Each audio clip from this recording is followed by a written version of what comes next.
Browser के Google में आपको टाइप करना है EPFO और ये जो पहला वेबसाइट आ रहा है एम्प्लॉय प्रोविडेंट फंड ऑर्गेनाइजेशन, इसको ऊपर हमें क्लिक करना है। अब यहाँ पे आपको online claim member account transfer ये वाले ऑप्शन के ऊपर एक बार क्लिक करना है, तो ये आपको रिडायरेक्ट कर देगा पीएफ के ऑफिशियल वेबसाइट के ऊपर। और ये हम आ चुके हैं दोस्तों पीएफ के ऑफिशियल वेबसाइट के ऊपर। यहाँ पे एक अलर्ट आएगा, आपको इसे क्लोज कर देना है या ओके के ऊपर क्लिक कर देना है, तो ये हट जाएगा। अब देखिए दोस्तों, पीएफ से संबंधित सारे काम हम यहाँ से कर सकते हैं, लेकिन कुछ भी करने से पहले हमें अपना अकाउंट लॉगिन करना होगा। इसके लिए अपना यूएएन नंबर यहाँ पे डालेंगे, अपना पासवर्ड डालेंगे और साइन इन के ऊपर क्लिक करेंगे। अब देखिए दोस्तों, हमारे पीएफ अकाउंट से रजिस्टर्ड जो मोबाइल नंबर है उसके ऊपर एक ओटीपी आया है। ओटीपी यहाँ पे एंटर करके सबमिट के ऊपर हम क्लिक करेंगे। अब देखिए दोस्तों, यहाँ पे या तो आपका अकाउंट लॉगिन हो जाएगा या अगर आपने लंबे समय से लॉगिन नहीं किया होगा तो आपको पासवर्ड चेंज करने के लिए बोला जाएगा। तो यहाँ पे सबसे ऊपर पुराना पासवर्ड डाल देना है, जो अभी आप डाल के लॉगिन कर रहे थे वो वाला पासवर्ड डाल देंगे। और ऊपर और नीचे यानी कि न्यू पासवर्ड और कंफर्म न्यू पासवर्ड में दोबारा से एक नया पासवर्ड सेट कर लेना है। टर्म्स एंड कंडीशन एग्री करना है और गेट आधार ओटीपी के ऊपर क्लिक करना है। अब पूछ रहा है क्या आप श्योर है पासवर्ड चेंज करना चाहते हैं, यहाँ पे मैं ओके करूंगा। अब हमारे आधार रजिस्टर्ड नंबर पे एक ओटीपी आया है, ओटीपी एंटर करके चेंज पासवर्ड के ऊपर हम क्लिक करेंगे। चलिए दोस्तों, पासवर्ड हमारा चेंज हो चुका है। वापस से क्लिक हियर टू लॉगिन के ऊपर हम क्लिक करते हैं। अब वापस से दोस्तों नया वाला आईडी पासवर्ड डाल के साइन इन करेंगे। ओके दोस्तों, सक्सेसफुली अपने पीएफ अकाउंट में लॉगिन हो चुके हैं। पीएफ का पैसा निकालने के लिए कुछ चीजें आपको अपने अकाउंट में चेक करना होगा। इसके लिए आपको मैनेज ऑप्शन के ऊपर क्लिक करना है और यहाँ पे तीसरा ऑप्शन केवाईसी का दिखेगा, इसके ऊपर आपको क्लिक करना है। बेसिकली दोस्तों अभी हमें केवाईसी स्टेटस चेक करना है। चलिए दोस्तों, अब आप यहाँ पे देख सकते हैं हमारा केवाईसी स्टेटस खुल के आ चुका है। यहाँ पे 3 चीजें आपको चेक करना है, ठीक है। आपका बैंक अकाउंट यहाँ पे चेक करना है, वेरीफाई बाय बैंक, यहाँ पे हमारा बैंक अकाउंट अप्रूव है। दूसरा आपको चेक करना है पैन डिटेल, तो ये हमारा पैन डिटेल भी अप्रूव है। तीसरा आपको चेक करना है आधार डिटेल, हमारा आधार डिटेल भी अप्रूव है, यानी कि आपका भी आधार, पैन और बैंक अकाउंट अप्रूव होने चाहिए। तो अब चलिए दोस्तों, एक लास्ट चीज और हमें चेक करना है। उसके लिए हमें व्यू ऑप्शन के ऊपर क्लिक करना है और सेकंड ऑप्शन सर्विस हिस्ट्री का दिखेगा, इसके ऊपर आपको क्लिक करना है। अब देखिए दोस्तों, यहाँ पे जितने भी कंपनियों में हमने काम किया है, जितने भी कंपनियों में हमारा पीएफ का पैसा कटा है, वो सभी का लिस्ट यहाँ पे खुल के आ चुका है। यहाँ पे आपको चेक करना है डेट ऑफ एग्जिट आपके पीएफ अकाउंट के अंदर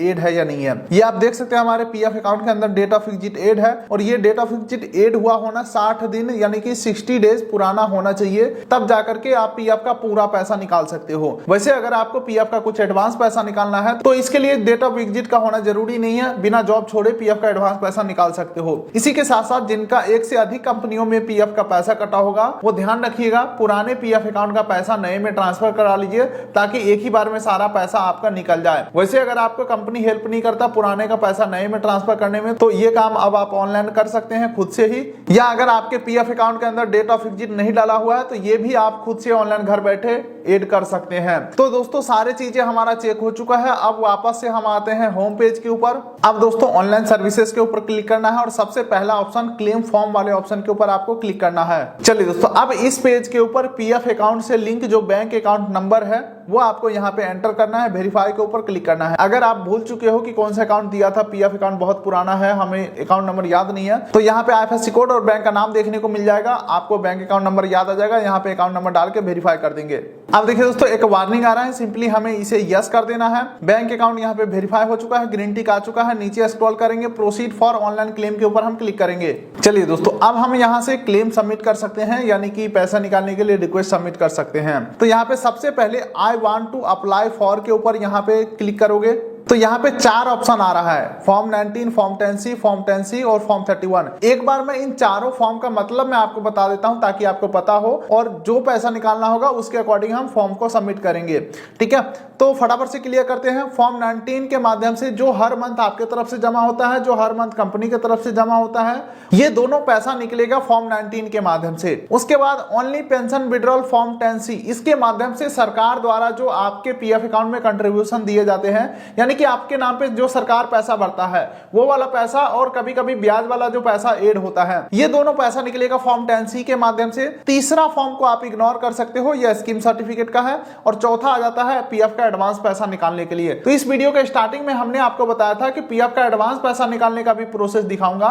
तो चलिए फटाफट से मैं 30 से 40 सेकंड के अंदर एडवांस निकालने का प्रोसेस मैं आपको बता देता हूं। उसके बाद हम फॉर्म 19 और फॉर्म 10C दोनों को फिल करेंगे। तो एक बार मैं पीएफ एडवांस फॉर्म 31 सेलेक्ट करता करता हूं। तो दोस्तों यहाँ पे हमने फॉर्म 31 को सेलेक्ट कर लिया है। थोड़ा सा नीचे स्क्रॉल करते हैं तो यहाँ पे अगला ऑप्शन आ रहा है सेलेक्ट सर्विस का। तो जिस भी पीएफ अकाउंट से आप एडवांस पैसा निकालना चाहते हैं वो पीएफ अकाउंट को सेलेक्ट करेंगे। उसके बाद यहाँ पे बोला जा रहा है जिस उद्देश्य से अग्रिम राशि की आवश्यकता है, यानी कि purpose of which advance is required, यानी कि पीएफ का एडवांस पैसा निकालने का रीजन क्या है। तो यहाँ पे कोई भी एक रीजन सेलेक्ट करेंगे। वैसे अगर आप इलनेस यानी कि मैं बीमार हूं ऑप्शन को सेलेक्ट करते हैं तो पीएफ का 90% अमाउंट तक जो है अप्रूव हो जाते हैं, यानी कि जो हर मंथ आपके तरफ से जमा हुए हैं पैसा उसका 90% आप निकाल सकते हो। तो चलो मैं यहाँ पे एग्जांपल के लिए इलनेस सेलेक्ट करता हूँ। मान के चलिए हमारे 1 लाख रुपया जमा है तो यहाँ से मैं 90,000 रुपया निकाल सकता हूँ। उसके बाद इंप्लॉई एड्रेस पूछा जा रहा है तो आपको अपना एड्रेस फिल कर देना है। वैसे एड्रेस की वजह से कोई भी क्लेम रिजेक्ट नहीं होता है, फिर भी आप कोशिश करें कि अपना आधार कार्ड वाला एड्रेस डाले, या जहां रहते हैं वहां का भी डाल सकते हैं, गांव का भी डाल सकते हैं। तो कुल मिलाकर के आपको अपना एड्रेस फिल कर देना है। लोकेलिटी हो गया,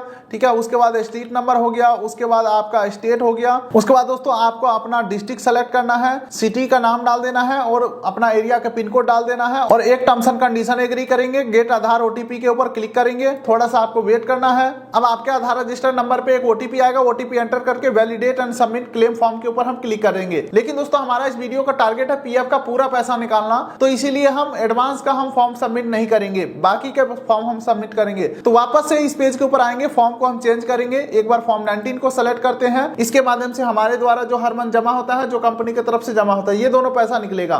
चलिए फॉर्म 19 हमने सेलेक्ट किया है तो यहाँ पे अपलोड फॉर्म 15G का ऑप्शन आ रहा है। हालांकि दोस्तों ये ऑप्शनल है, यहाँ पे कोई स्टार नहीं लगा हुआ है, आप इसे सबमिट कर भी सकते हैं, नहीं भी कर सकते हैं। लेकिन मैं बेहतर समझता हूँ कि इसके बारे में मैं आपको जानकारी दूं, किसके लिए जरूरी है, किसके लिए नहीं जरूरी है, क्या ये हमारे लिए फायदेमंद है या नुकसान है। तो फॉर्म 15 दोस्तों बेसिकली सेल्फ डिक्लेरेशन फॉर्म है हमारे इनकम का, जिसके माध्यम से अगर हम डिक्लेयर करते हैं कि हमारा सालाना इनकम 3 लाख से कम है तो इससे क्या होगा, जो भी अमाउंट हम विड्रॉ करेंगे उसके ऊपर कोई टीडीएस नहीं कटेंगे। वैसे ये जरूरी सिर्फ उनके लिए है जिनका सर्विस हिस्ट्री 5 साल से कम है और पीएफ विड्रॉल अमाउंट जो है 50,000 से ज्यादा है। वो अगर फॉर्म 15G अपलोड नहीं करते हैं तो टीडीएस काट लिए जाएंगे। हालांकि अगर टीडीएस कटता भी है तो वो आपके पैन कार्ड के ऊपर जमा हो जाता है, जो फाइनेंशियल ईयर के एंड में आईटीआर फाइल करके और टीडीएस वाला पैसा को वापस ले सकते हो। तो फॉर्म 15G कैसे फिल करना है, कहां पे फॉर्म मिलेगा, ये सब के ऊपर ऑलरेडी मैं वीडियोस बना चुका हूं, वीडियो का लिंक डिस्क्रिप्शन पिन कोड दे दूंगा, ठीक है। अब चलिए दोस्तों आगे बढ़ते हैं। यहाँ पे फिर से आपको एम्प्लॉई एड्रेस फिल कर देना है, जहां पे आपको अपना एड्रेस फिल करना है, लैंडमार्क फिल करना है, स्टेट फिल करना है, डिस्ट्रिक्ट फिल करना है, सिटी का नेम डाल देंगे और अपना पिन कोड डाल देंगे और नीचे टर्म्स एंड कंडीशन एग्री करके गेट आधार ओटीपी के ऊपर क्लिक करेंगे। आधार रजिस्टर नंबर पे जो ओटीपी आएगा ओटीपी एंटर करके सबमिट करेंगे तो आपका जो फॉर्म 19 का क्लेम है वो सबमिट हो जाएंगे।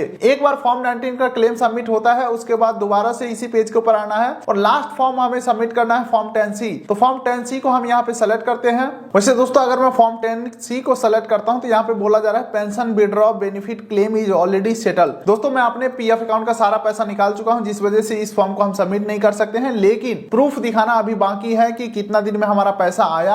आप भी कैसे ट्रैक करोगे कि हमारा क्लेम अप्रूव हुआ या रिजेक्ट हुआ।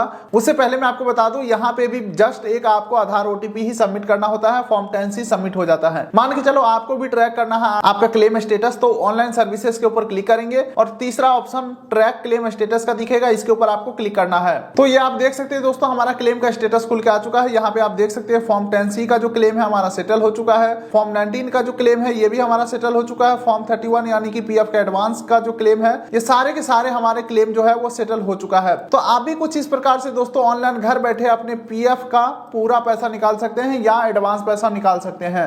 उम्मीद करता हूं वीडियो आपको अच्छा लगा तो वीडियो कर दिए लाइक, चैनल कर दिए सब्सक्राइब, ताकि मिलेंगे ऐसे ही किसी अगले वीडियो में। तब तक के लिए नमस्कार।